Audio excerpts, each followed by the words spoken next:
The Pokemon Sun and Moon era had a lot of amazing sets, like Burning Shadows, Shining Legends, and Cosmic Eclipse, which are all great sets in my opinion, mostly Shining Legends probably being my favorite set in the entire Pokemon TCG.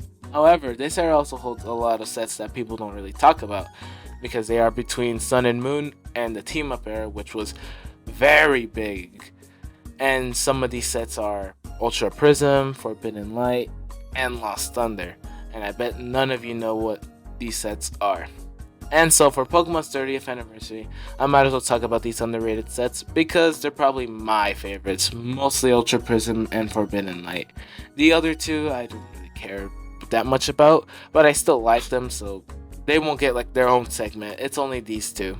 But as always, please consider subscribing. I know this channel has become a wasteland. My last real video was in November, and so I hope I can make more videos in March. So please like, comment what's your favorite Pokemon Sun and Moon era set, and let's get on with the video. Well, I'm actually going to be doing a few things here. I'm going to be talking about the pack art, the chase card, and my personal chase card, and why I think these sets are weird and underrated. So let's move on to the first one, which is Ultra Prism. Pokemon Sun and Moon Ultra Prism probably has the weirdest pack art ever. I mean, you got Duskmane, Dawnwings, and Necromza, which is cool, and I like a lot. But why the he doesn't even get his own GX? He gets a Prism card, which is their new mechanic they introduced in this. But that's not even that cool. He doesn't get a GX. But tell me why Leafeon gets a GX, and why is it on the pack art? You know, with all the legendaries and stuff, you would expect, like, I don't know, Arceus, Dialga, or Palkia, which are in the set. But no, just Leafeon. I think it's just strange. Anyway, let's go on to chase cards. And the most expensive card from the set is the Lily Full Art, which looks really nice. And that price is also pretty nice too, if you know what I mean. And the runners up are a Cynthia Full Art, which I don't know why she's here, and Luzumi, but when she turns emo. So yeah, honestly they're pretty cool chase cards, but like, I still don't know why this set was based on Gen 4, so it's whatever. And now moving on to my personal chase cards. It's obvious.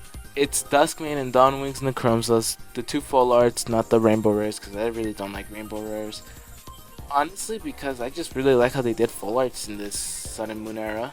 They have a nice texture, and I have a few. I have a Lunala GX full art, not to flex or anything. But I really love these two because Necromza is like my favorite Pokemon ever.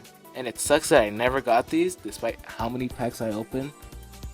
And my other two chase cards are the gold cards for Solgaleo and Lunala, which they look really cool, and they're probably some of my favorite legendaries, so I think it would be cool to have them just there.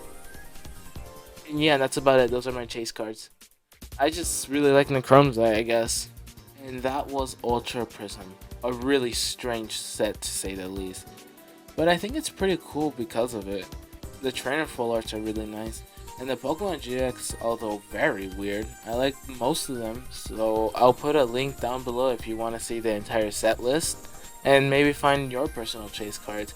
But with those prices of those booster boxes, I don't know if you'll ever be pulling them, especially with the pull rates. The pull rates were really bad during the Sun and Moon era. Well, you know how I mentioned that Necromza was probably one of my favorite like legendary Pokemon ever, because it's just so cool and badass? Well, he returns in the next set, which is Forbidden Light, which features on the pack art Ultra Necromza, Zygarde Complete, Nagazadel, and Greninja for some reason. Again, and he's the only starter who gets a GX. Like Chestnut and Delphox are in this set, they don't get a GX. Favoritism, I guess. But I love this pack artwork because, man, it just looks so cool. Also, it features some of my favorite Pokemons. I would just literally replace Greninja with any other legendary Pokemon. Literally, like, why not replace it with Suicune? And like, I know that's such a random choice, but trust me, on the later on sets, it gets way weirder. Anyway, going on into the chase cards, and like, they're honestly really lame. Like, you got Rainbow Lucario, which Lucario doesn't even have like a regular GX in this set. It is just Rainbow Lucario, probably from another set that I don't know. And then you have Rainbow Greninja, which is cool, and Rainbow Dialga as the 3 most expensive cards in the set. And these honestly kind of suck. Like, I don't know why they decided to reprint Dialga and Palkia, and I don't know why Dialga is like expensive, but like it's whatever. And like Lucario and Greninja, although yes, they're really cool, it's honestly just kind of lame that they're the chase cards because they always are the chase cards, or that, or it's like Pikachu or like Charizard. So like it's honestly kind of lame, and the art's not that good, I'll say. So, in my opinion, the chase cards are lame. And despite the lackluster chase cards, this set probably has like the most chase cards I want and the coolest in my opinion. So first, obviously, you got Ultra Necromza, which is one of my favorite Pokemons ever. And my chase cards for him are the base art, because I think the art looks really cool and menacing, and the full art because the red aura it just looks really cool. But I actually didn't know this until I was doing research, that Yveltal has a GX card, and I didn't even know because this was the set I probably opened the least. But that's a new chase card that I just added like yesterday, because Yveltal is probably another one of my favorite legendaries, and honestly his base GX card looks really really cool. So like that's a new personal chase card, and like I'd honestly love to get that. And so that was Forbidden Light, which I can definitely tell why this set's underrated, because the chase cards are just kind of lame. That it has Pokemon that people don't really like other than like Greninja and maybe Zygarde, especially after Legends EA. But I could see why it's so underrated now.